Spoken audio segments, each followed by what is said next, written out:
साध संगत जी प्रेम से कहना था निरंकार जी। साध संगत जी दासी स्वागत करती है आप जी संतों महापुरुषों का आपके ही YouTube चैनल सच्ची गुरु भक्ति पर। तो साध संगत जी आज का टॉपिक है कि आत्मा का प्रकाश क्या होता है, आत्मा क्या होती है, आत्मा हमें दिखाई देती है या नहीं दिखाई देती है, या फिर आत्मा का क्या कार्य होता है। तो साध संगत जी आज इस टॉपिक में हम यही जानेंगे।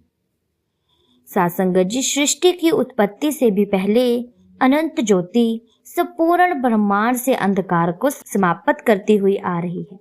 मनुष्य जीवन में भी इसी ज्योति का अंश है, जो सच्ची ज्योति है, जो प्रत्येक मनुष्य को प्रकाशित करती है।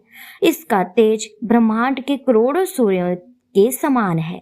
नवग्रह इसके द्वार पर हाथ जोड़े रहते हैं। करोड़ों प्रकार की विद्याएं भी इसका पार नहीं पा सकती। इस ज्योति को संसार के अंदर इंसान के बीच में सतगुरु प्रकट करता है।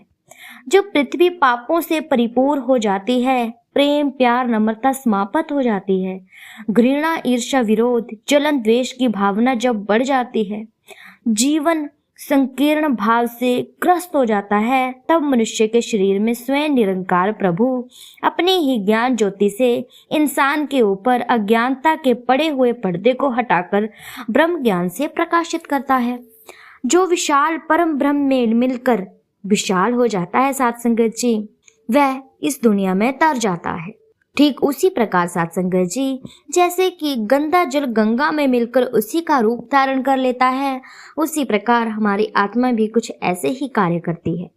आत्मा शरीर में होते हुए ज्ञान से पूर्व छोटे दायरे में होती है, इसी कारण वह पूर्ण विकास नहीं कर पाती। जैसे कि अज्ञानता का दायरा समाप्त हुआ तुरंत वे विशाल हो जाती है।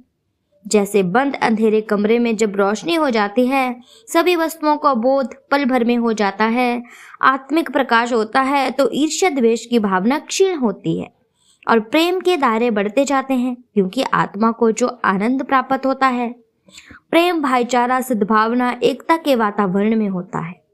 आध्यात्मिक आनंद के प्रबल वेग में आत्मा अनंत सत्य से मिलकर ही इसे बढ़ाती है। साध संगत जी जहाँ प्रेम के अतिरिक्त कुछ नहीं होता, इंसान परिवार के अंदर कोई भी अपने सदस्यों से निंदा की बुराई की बात नहीं करता, सबसे प्रेम की बात करता है। जब आत्मा के प्रकाश का पूर्ण द्वार खुल जाता है तो मानव सबको अपना परिवार मानता है।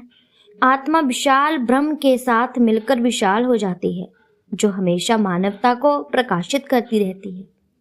साध संगत जी आत्मिक सुख प्रेम आनंद अपनापन जब इंसान को ऐसा अनुभव होने लगता है ना, तो मन में दृढ़ विश्वास की किरणें निकलती जाती है, क्योंकि ऐसा वातावरण कभी प्राप्त नहीं हुआ। यह पूरे सतगुरु के सानिध्य से ही हासिल हो सकता है, वरना ऐसे हासिल नहीं होता। जिस इंसान को आध्यात्मिक सुख प्राप्त होता है वह निर्बल ही बलवान है, जीवन से भय समाप्त हो जाता है। जब ऐसे तत्व ज्ञान की प्राप्ति हो जाती है साध संगत जी, जीव जन्म मरण के चक्र से मुक्त हो जाता है। आत्म स्वरूप को जानना ही आत्म प्रकाश है, तो परम तत्व अनंत लौकिक वचनों से परे है साध संगत जी। लेकिन जिस इंसान को परम पिता परमात्मा की जानकारी मिल जाती है, आत्मिक आनंद की किरणों को हृदय से प्रकट कराता है, क्योंकि वह स्वयं इस आनंद से प्रफुल्लित रहता है। सतगुरु की कृपा हर पल उसके ऊपर बनी रहती है। साध संगत जी आत्मा का परमात्मा के साथ जुड़ जाने के कारण जीवन के हर क्षेत्र में प्रकाश फैलता है। इंसान हर पल निरंकार प्रभु का सुमिरन करके ज्ञान की ज्योति को जलाकर रखता है। सेवा के प्रताप से कर्मों की रोशनी एक प्रकाश स्तंभ की तरह दूर से ही नजर आती है। इसीलिए साध संगत जी आत्मा नजर नहीं आती, आत्मा भी एक रोशनी के प्रकार होती है साध संगत जी, जो कि रोशन हो जाए तो इस परमपिता परमात्मा में लीन हो जाती है, और यदि रोशन ना होए तो साध संगत जी वही भटकती भूलती रहती है। तो साध संगत जी हृदय के अंदर दृढ़ विश्वास ऐसा होता है, संतों का संत विवेक बुद्धि को जागृत करके ज्ञान का प्रकाश उन संकीर्ण हृदय वाले इंसानों तक प्रेम नम्रता मिलवर्तन का प्रकाश लेकर पहुंचता है, तो वह भी आडंबरों से निकल ब्रह्मों के झूठे कर्मकांडों के त्याग कर इस विद्या प्रकाश में आकर अपने जीवन को प्रकाशमान करते हैं, विराट स्वरूप के दर्शन करते हैं, अभिमान की जन्मों जन्मों की पूजा सतगुरु के चरणों में भेंट करके जीवन में सहजता का आनंद प्राप्त करते हैं और ऐसे आत्मिक प्रकाश की खुशी को सभी में बांटते जाते हैं। समृद्धि, एकता और शांति का वातावरण स्थापित होता जाता है। यही आत्मा के प्रकाश का जीवन में उचित उपयोग होता है साथ संगत जी। उदाहरण के लिए साथ संगत जी, जिस प्रकार एक बारिश की बूंद होती है, जब बारिश की बूंदें गिरती है तो साथ संगत सीप के मुंह में पड़ती है तो वह मोती बन जाती है, और वही बूंद यदि तालाब में गिर जाए तो वह तालाब यानी कि कीचड़ का रूप धारण कर लेती है। और साथ संगत जी, यदि वह सागर में गिर जाए तो वह खारे पानी का रूप धारण कर लेती है, नदियों में गिर जाए तो बहते पानी का रूप धारण कर लेती है। साथ संगत जी, साफ पानी में गिर जाए तो साफ पानी का रूप धारण कर लेती है, और यदि साथ संगत जी अच्छी जगह अच्छे स्थान पर गिर जाए तो वह उसी प्रकार का रंग रूप ढाल लेती है साथ संगत जी। जैसे कि मान लीजिए कोई कलरफुल पानी रखा हुआ है, जैसे कि हरा, लाल, पीला, और यदि हम उसमें साफ पानी की बूंद डालेंगे तो जिस कलर में वो बूंद जाएगी वो बूंद उसी कलर में मिल जाएगी और उसी का जो है रूप है जो धारण कर लेगी। इसी प्रकार साथ संगत जी हमारी आत्मा भी ऐसी होती है जो कि इंसान के अंदर होती है, जो भगवान ने इंसान के अंदर डाली होती है। आत्मा का ही तो सारा खेल है साथ संगत जी। ये सभी इंसान जो होते हैं, शरीर जो होता है ये पुतला होता है एक माटी का, उसके अंदर जो कार्य कर रहा होता है वही तो आत्मा है। ये तो सभी लोग जानते ही हैं साथ संगत जी। असली बात यह है कि इस आत्मा को परमपिता परमात्मा से किस प्रकार मिलाना होता है साथ संगत जी। इसका सही रास्ता यही है कि आप जी एक अच्छी बूंद बन करके इस परमपिता परमात्मा में मिल जाओ साथ संगत जी। हम जिस संगत में ढलते जाएंगे वैसा ही रंग हमारा होता जाएगा। तो साथ संगत जी आप जी डिसाइड कीजिए कि अपने परिवार को और खुद को किस रंग में ढालना चाहते हैं। इस दुनिया भरे पाप की दुनिया में ढालना चाहते हैं, लोगों की तरह बनना चाहते हैं, लालची बनना चाहते हैं, या फिर अच्छे इंसान बनना चाहते हैं, या फिर साथ संगत जी सत्संग सेवा सुमिरन करके एक संत महात्मा का जीवन जीना चाहते हैं। जिस प्रकार अपने जीवन को आप जी ढालेंगे उसी प्रकार आपका जीवन, आपकी आत्मा वैसा ही रूप जो है वो धारण करती जाएगी।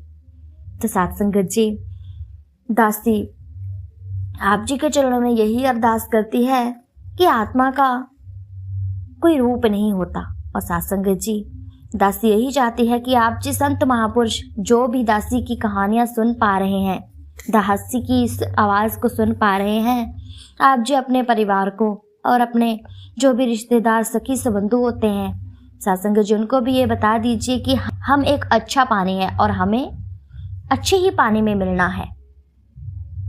हम अच्छे पानी की बूंद हैं।